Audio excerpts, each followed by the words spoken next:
Transformers Optimus prime robot versus dog robot एक बहुत बड़ी कंस्ट्रक्शन व्हीकल कंपनी थी जिसका कारोबार पूरे देश में फैला हुआ था। खासकर उस कंपनी में बनने वाली कार खरीदना बहुत ही मुश्किल था। उन्हें खरीदने के लिए साल साल भर की वेटिंग में रहना पड़ता था, तब जाकर कहीं नंबर लगता था। इन कारों की कीमत बहुत ज्यादा थी। आम इंसान तो इन्हें देखकर ही खुश हो जाता, इसलिए उनकी सुरक्षा के इंतजाम भी बहुत ज्यादा स्ट्रिक्ट थे। पर कुछ दिनों से फैक्ट्री में चोरी करने की कोशिश हो रही थी, जिस वजह से कंपनी के मालिक और पूरी सुरक्षा यंत्रणा परेशान हो गई थी।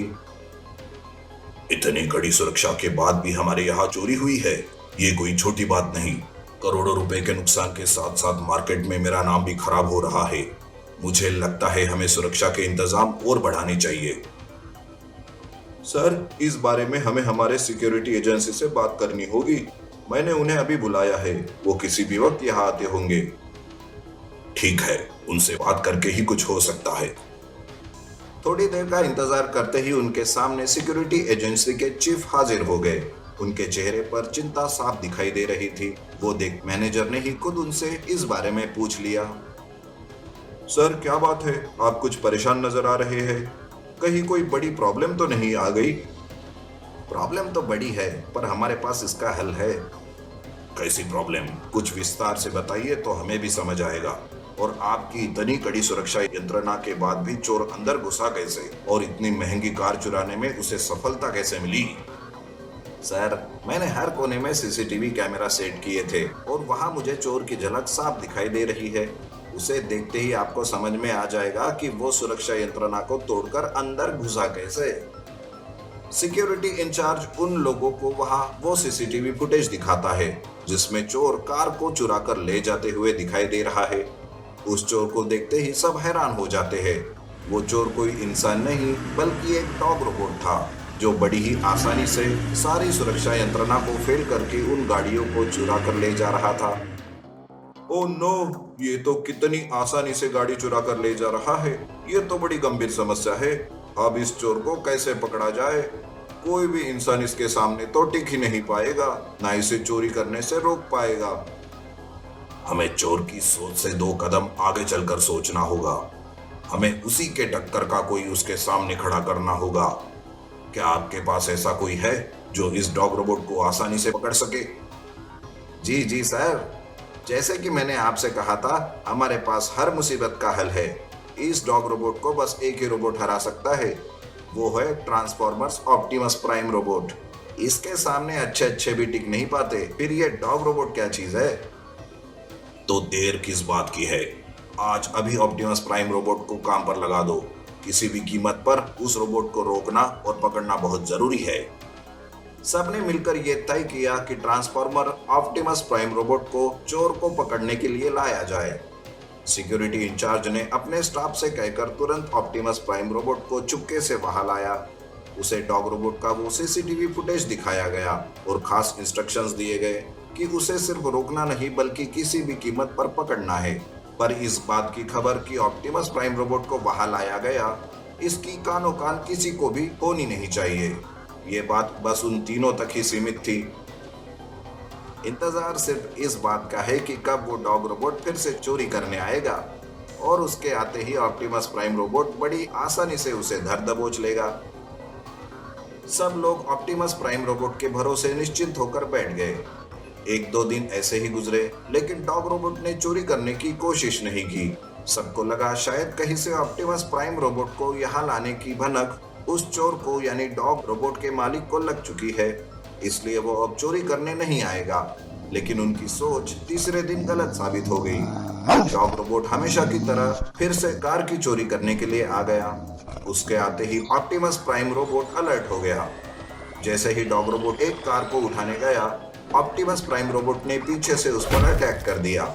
सिक्योरिटी इंचार्ज अपनी आंखों से मॉनिटर रूम में बैठकर ये सब देख रहा था। उसने तुरंत अपने मालिक को फोन लगाया। सर, जल्दी से अपने मोबाइल पर सीसीटीवी फुटेज देखिए।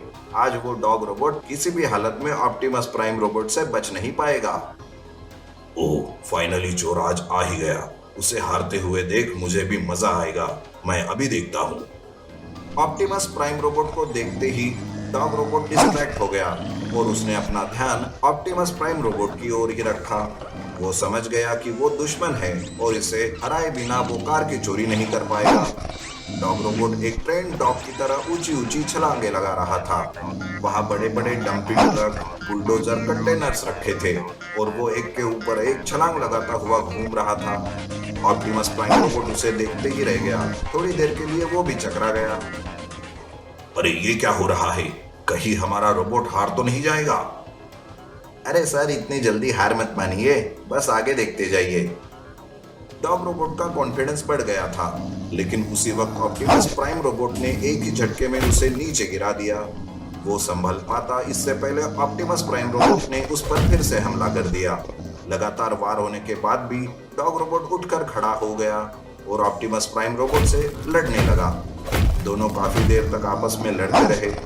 इन सब में आसपास में काफी नुकसान हो गया, पर किसी को उसकी फिक्र नहीं थी। सबकी नजरें थी तो सिर्फ उन दोनों पर कि कौन जीतता है और कौन हारता है। आखिरकार ऑप्टिमस प्राइम रोबोट समझ गया कि इसे पकड़ना नामुमकिन है, लेकिन इसे खत्म किया जा सकता है। तो उसने एक बेहद ही ताकतवर वार करके डॉग रोबोट को बीच में से ही चीर कर रख दिया और डॉग रोबोट का खेल वहीं पर खत्म हो गया। उसके खत्म होते ही सबने चैन की सांस ली। सुरक्षा एजेंसी ने अपने दिमाग और अपने सोर्सेस लगाकर डॉग रोबोट के मालिक को भी पकड़वाया। कंपनी के मालिक ने उस सुरक्षा इंचार्ज और खासकर ऑप्टिमस प्राइम रोबोट को तहे दिल से शुक्रिया अदा किया। ऑप्टिमस प्राइम रोबोट की इस भारी जीत के बाद उसे फिर से सुरक्षा एजेंसी में लाया गया। Giant truck robot versus watermelon robot. Suresh का एक तरबूज का खेत था। सुरेश तरबूजों की फसल उगाकर उसे बाजार में बेचता और आने वाले पैसों से अपना घर चलाता था। उसकी रमा नाम की एक बेटी थी जो कि अब शादी के लायक हो गई थी। सुरेश को रमा की शादी की चिंता सताते रहती है। एक दिन वो अपने खेत में काम कर रहा था कि तभी वहां जमींदार का बेटा मदन आता है। अरे सुरेश जी, पता चला है कि तुम रमा के लिए बड़े चिंतित हो। वैसे तुम्हारे इस चिंता का हल मेरे पास है। उसकी शादी मुझसे करा दो। बेटी एक ही गांव में रहेगी। क्यों, क्या कहते हो? मरते दम तक बेटी को बिना ब्याहे घर पर रख सकता हूँ, पर तुझ जैसे कमीने के हाथों में मेरी बेटी का हाथ मैं कभी नहीं दूंगा। मदन को इस बात का बड़ा गुस्सा आता है और वो कहता है, अबे ओए बूढ़े, अच्छे से बात कर रहा हूँ तो तू कुछ ज्यादा ही आगे बढ़ रहा है। अब देख कैसे मैं तेरी इस चिंता को चिता में बदल देता हूँ। मदन सुरेश को धमकी देकर वहां से चला जाता है। रात के अंधेरे में मदन सुरेश के खेत में पंप से पानी डाल देता है। पूरे तरबूजों की फसल पानी में डूब जाती है। दूसरे दिन सुरेश जब अपने खेत को देखता है तब वो दुखी हो जाता है। ये क्या हो गया? ये काम जरूर उस मदन ने ही किया होगा। मदन, तू मुझे कितना भी कमजोर करने की कोशिश कर, मैं तुम्हारे साथ रमा की शादी कभी नहीं करूंगा। तब सुरेश खेत से पानी बाहर फेंकता है। पानी फेंकते फेंकते उसे एक लॉकेट मिलता है। उस लॉकेट में लाल मनी लगा हुआ था। सुरेश उस लॉकेट को एक तरबूज के ऊपर रख देता है। तब अचानक से लाल मनी चमकने लगता है और वो तरबूज एक रोबोट में बदल जाता है, जिसे देखकर सुरेश बहुत डर जाता है। तब रोबोट कहता है, डरो मत, मैं तुम्हें कुछ नहीं करूंगा, बल्कि तुम्हारी मदद ही करूंगा। तरबूज रोबोट तुरंत खेत में आया हुआ पानी बाहर निकाल देता है। फसल को वो जल्दी सुखा देता है और तरबूजों को ऐसा कर देता है जैसे कि कुछ हुआ ही नहीं। ये देख सुरेश बहुत खुश हो जाता है। उन्हीं तरबूजों को बाजार तरबूज रोबोट की मदद से वो बेच देता है, जिसके उसे अच्छे पैसे मिल जाते हैं। ये सब देखकर मदन और भी ज्यादा हैरान हो जाता है। अरे मैंने तो इसकी फसल बर्बाद कर दी थी, फिर ये चमत्कार हुआ कैसे? आखिर ये तरबूज रोबोट इस गरीब मामूली सुरेश के पास आया कैसे?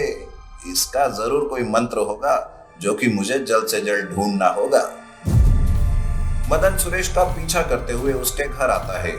सुरेश रूपा को लॉकेट दिखाते हुए तरबूज रोबोट के बारे में बता देता है। मदन ये सब चुपके से सुन लेता है। अच्छा, तो ये बात है। अब इस लॉकेट को कैसे भी खुद के हवाले करना होगा। एक तीर से कैसे दो निशाने साधता हूँ, देखना सुरेश के बच्चे। दूसरे दिन रूपा गांव के बाहर के कुएं का पानी लेने जाती है। तभी मदन रूपा को अगवा कर लेता है और उसे अपने खेत वाले घर में छुपा कर रखता है। इधर रूपा के घर न आने की वजह से सुरेश चिंतित हो जाता है, लेकिन तभी रोबोट कहता है, चिंता मत करो, मैं रूपा को ढूंढता हूँ। तरबूज रोबोट रूपा को ढूंढने गांव में जाता है।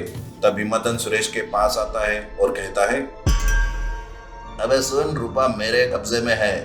मुझे पता है तू और गुस्सा करेगा, पर इस गुस्से को अपने जेब में डाल और मेरी बात ध्यान से सुन।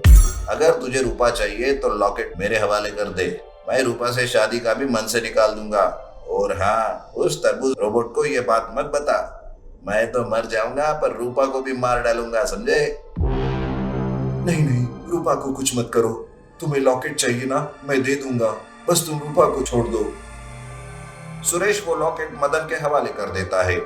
मदन को जैसे ही वो लॉकेट मिलता है वो उसे अपने ट्रक पर रखता है। तब वो ट्रक जायंट ट्रक रोबोट में बदल जाता है। मदन उसे गांव को तबाह करने के लिए भेज देता है। तब सुरेश कहता है, अरे मदन, ये क्या किया तुमने? इस लॉकेट का गलत फायदा उठा रहे हो। मेरी रूपा कहाँ है? अबे जा बुड्ढे, अब तो वो मेरे ही कब्जे में रहेगी। मौका पाते ही मैं उससे शादी भी कर लूंगा।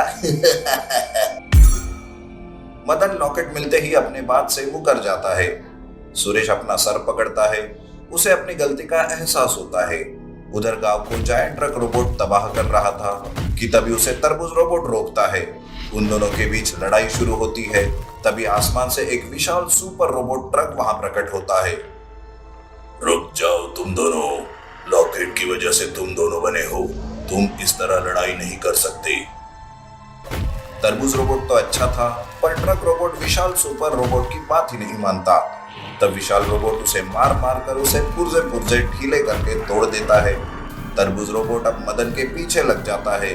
वो मदन को मार मार कर उससे लॉकेट छीन लेता है और उसे विशाल सुपर रोबोट के हवाले कर देता है। दरअसल ये हमारे प्लेनेट का लॉकेट है, मैं इसे लेने वापस आया हूँ।